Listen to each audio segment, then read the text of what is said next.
The story begins in a medieval fantasy world, where Rio is seen lying on the wooden floor of a lonely, empty cottage. The cottage is completely barren, with only 2 books and a knife resting on a table. Without paying much attention to these items, Rio steps outside to get some fresh air. Surrounded by towering mountains and the serenity of nature, he breathes deeply and decides to try something instinctual.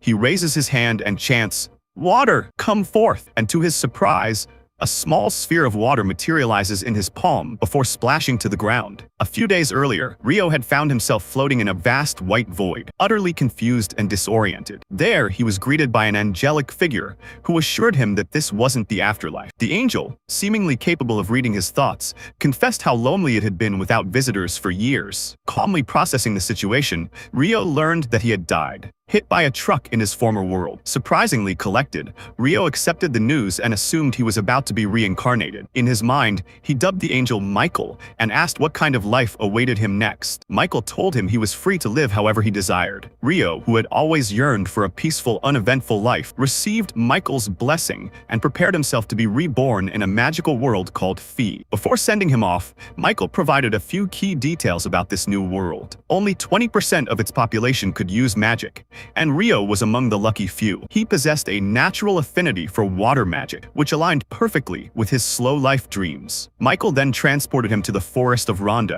and set him up in a small cottage equipped with 2 months' worth of food stored in an ice house. The 2 books inside the cottage contained essential information about the world and a beginner's guide to magic. After reading them thoroughly, Rio finally succeeded in conjuring a small body of water. To ensure his initial safety, Michael even cast a magical barrier around the cottage to keep forest monsters at bay. Rio dedicated himself to practicing water magic and soon discovered he didn't need to speak incantations aloud, just visualizing the spell worked. With this newfound power, he filled a wooden bathtub with fresh water. Though thrilled, he was also slightly disturbed by the idea that this water came from within himself. The water was freezing cold, so he attempted to heat it using the ancient fire-starting method of rubbing sticks together. After repeated failures, he tried applying his high school chemistry knowledge. By separating hydrogen from oxygen in the water, he accidentally turned it into ice instead. But then, thinking creatively, he used the ice as a magnifying lens to focus sunlight and spark a fire, unlocking warm water at last. With a sense of accomplishment,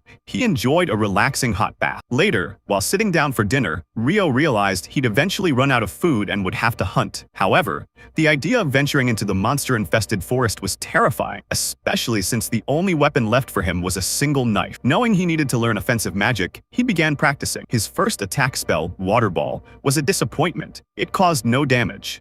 Determined, he refined it by concentrating the water into a narrow, high-pressure stream, much like a water arrow. After many attempts, he created a basic water jet spell, though it still lacked real impact. So, Rio shifted to ice magic. He managed to create tiny ice crystals, but projecting them was a new challenge. Ice proved far more difficult to control than water. Days of trial and error followed, and though he eventually learned to instantly create crystals, weaponizing them remained difficult. With time running out and food dwindling, Rio improvised by shaping the ice crystals into spearheads. Then, armed with basic magic and handmade tools, he ventured into the forest to forage. By a riverbank, he found quartz, which he could use to start a fire if he ever ran out of mana. While collecting herbs, he suddenly faced his first real danger, a lesser boar monster. It charged at him, and Rio froze in fear. But the adrenaline rush and the fear of dying a second time jolted him into action. He cast ice magic to make the ground slippery, causing the boar to lose its footing. Seizing the moment, he summoned multiple icicles and skewered the beast. Though victorious, the encounter humbled him. According to the Monster Compendium,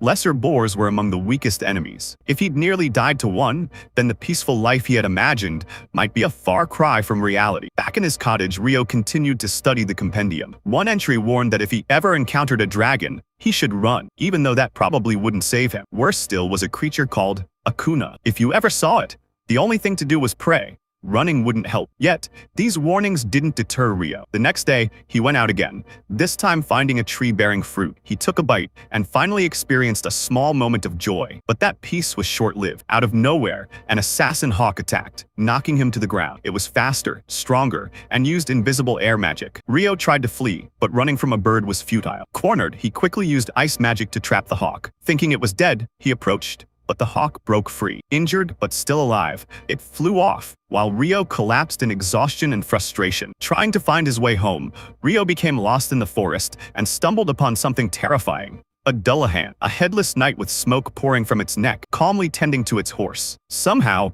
Rio survived and made it back home. Over the following weeks, he trained relentlessly. He fought monsters, improved his fishing, and honed his ice magic until it was powerful enough to cut through solid rock. Yet each night, he returned to face the Dullahan again and again, not to win, but to grow. The compendium had no entry about this mysterious knight, making Rio wonder if it was even a monster. After one particularly intense encounter, the Dullahan handed him an ice sword, then vanished without a trace. Things settled down for a while, until the assassin hawk returned. This time evolved. It was larger, darker, and far more powerful. Rio's 5-layer ice barrier shattered instantly under its assault. Even his 10-layer defense was no match. His most advanced attack spell, the Ice Lancer, failed as well. In desperation, he reached for his walking stick, only to drop it. His fingers closed instead around the ice sword the Dullahan had given him. With that weapon, he struck. The hawk retreated momentarily, then lunged again. This time, Rio's strike was true, and the hawk fell. As it lay dying, Rio recognized the hawk's determination. It had evolved purely to challenge him, just as he had grown stronger because of it. Respecting his fallen opponent,